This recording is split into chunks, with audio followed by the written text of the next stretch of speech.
ఇప్పుడు ఈ బియ్యం ఎవరు రాసి పెడతారు ఇక్కడ? ఆయనకి తెచ్చి మాకు తెలియదు. ఏం పేరు? జహాంగీరా. ఇంటి పేరు ఏం పేరమ్మా మీదిగా? వాళ్ళ ఇంటి పేరు జహాంగీర్, షేక్ జహాంగీరా, మహమ్మద్ జహాంగీరా? ఎప్పటి నుంచి దాచి పెడతాడు ఇక్కడ? మా నాన్న తెచ్చిండు, వారం రోజులు ఏమో తెచ్చి. ఎక్కడి నుంచి తీసుకొస్తాడు ఇవి? ఏమో తెలియదు, అది కూడా మాకు. మేమేం చూడం, మాకేమంత తెలియదు. వాళ్ళు ఏం చేసుకుంటే వాళ్ళకి తెలుసు. మాకు సంబంధం లేదు, మేము చూడం అవన్నీ. అంటే ఇక్కడ పెట్టడానికి కారణం పొత్తురీలు కాబట్టి పెడుతున్నారా ఎట్లా? అవును, మరి నలుగురిది అయ్యింది, మరి ఒక్కరిది కాదు కదా, అది నలుగురిది. ఆయన కూడా వాటర్ ఉంది, వాటర్లో పెట్టుకుంటున్నాడు అంతే, ఏం లేదు. ఇది జహాంగీర్ గారు వాటా ఇది? అంటే అట్లా కాదు, మా అత్తమ్మ ఇంకా పంచలేదనుకో ఇట్లా బయటకు నేను పెట్టుకుంటాడు. హలో అన్న, నమస్తే. ఉందా బ్యాగ్ అమ్మా? సరే పిల్లనా?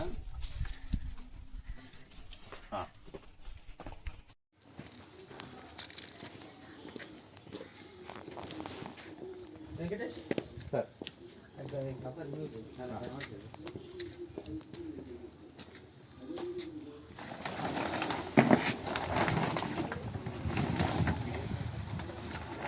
రఘునందన్ దిద్ది గారు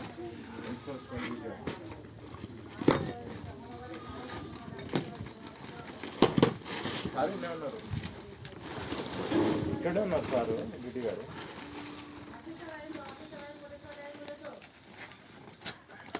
ఇదిగో రైస్ ఇక్కడ.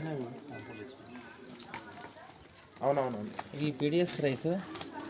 ఇక్కడ చింతపల్లిలో ఒక వ్యక్తి, ఇంకా మాకు వెలుగులోకి రాలేదు, ఒక వ్యక్తి దాచిపెట్టానని చెప్పేసి సమాచారం అందింది. ఆ మేరకు పౌర సరఫరా శాఖ ఎన్ఫోర్స్మెంట్ రఘునందన్తో పాటు పౌర సరఫరా శాఖ ఇన్స్పెక్టర్ వెంకటేష్ ఇక్కడ రావడం జరిగింది.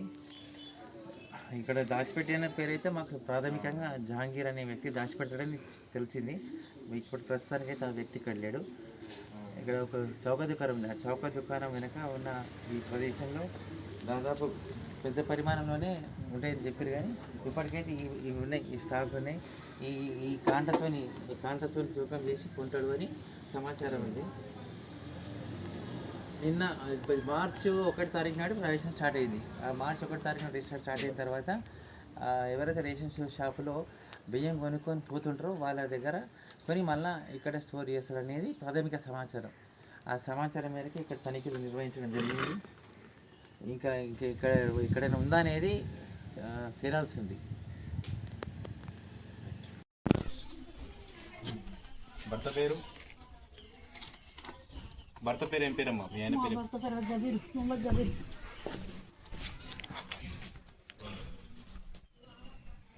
ఆధార్ కార్డు ప్రకారంగా మీ వయసు ఎంత ఉంటుంది? అందాజే చెప్పు, లేకపోతే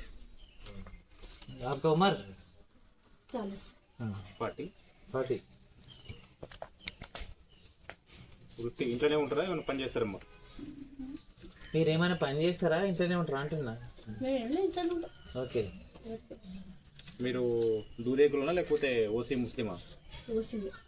ఓసీనేనా?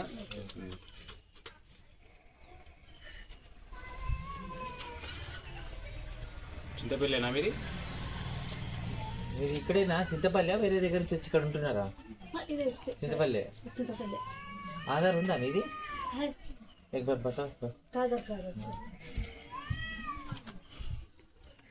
దాని ఫోటో తీసుకుంటే గ్రౌండ్ తీసుకోవచ్చు.